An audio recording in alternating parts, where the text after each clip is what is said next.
Hi guys, so a focus of Unit 3 is argumentative writing. Throughout the violence unit, this unit, up until winter break, will be required to take a stand on multiple issues and questions. We started doing this last week on Thursday and Friday when we talked about access to guns and gun laws.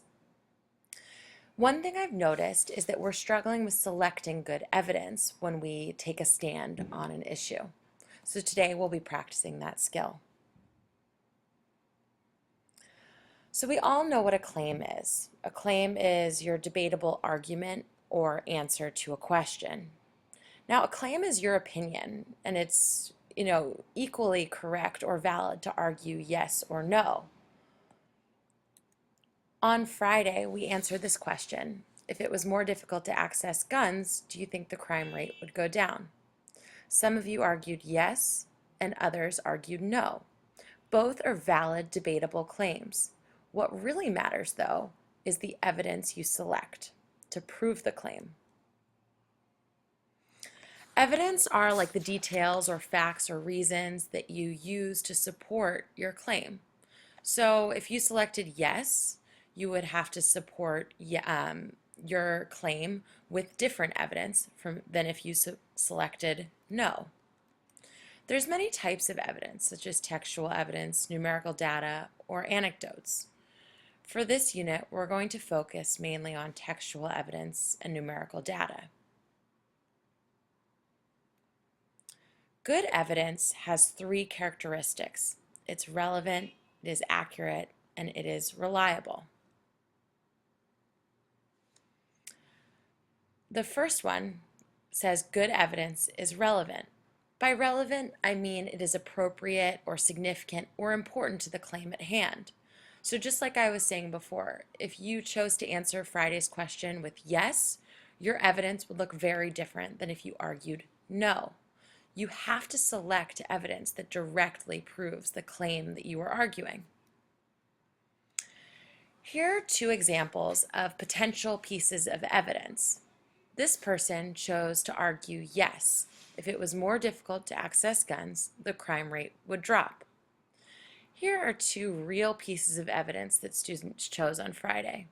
Read through them both and select which one is more relevant to answering or to proving the claim that yes, if it was more difficult to access guns, the crime rate would drop. The second characteristic of good evidence is that it is accurate. The evidence is correctly copied from the original source, and there are no spelling, punctuation, or grammar mistakes. Often in our Unit 2 essays, I saw us incorrectly copying evidence down, which can make our arguments really confusing or less credible. Additionally, you should always surround your evidence, if it comes directly from another source, with quotation marks. Sometimes we're forgetting to do this. Look through these two pieces of evidence, they're very similar, and see which one is more accurate to proving the claim at the top.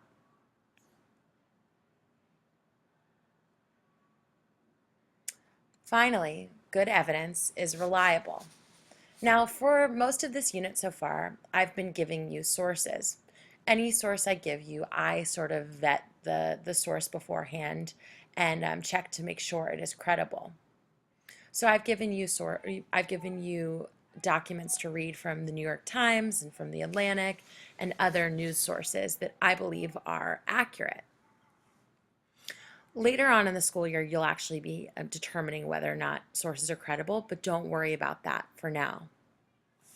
It's really important that you always, in order to prove that your source or your evidence is credible, it's important that you use parenthetical citations so that someone who's reading your paragraph or your essay knows where your evidence came from. If they don't know where it came from, they don't know that it's reliable. So go through these two examples, and I want you to see which one seems more reliable to answering or to proving the claim at the top. And the last one, which of these two pieces of evidence is more reliable to proving the claim at the top? The next step in class will be to analyze evidence in groups. So with your group, you're going to look through the evidence on your worksheet and determine which piece of evidence is strongest and weakest. You'll have to explain why the evidence is either strong or weak using the words relevant, accurate, and reliable. Good luck.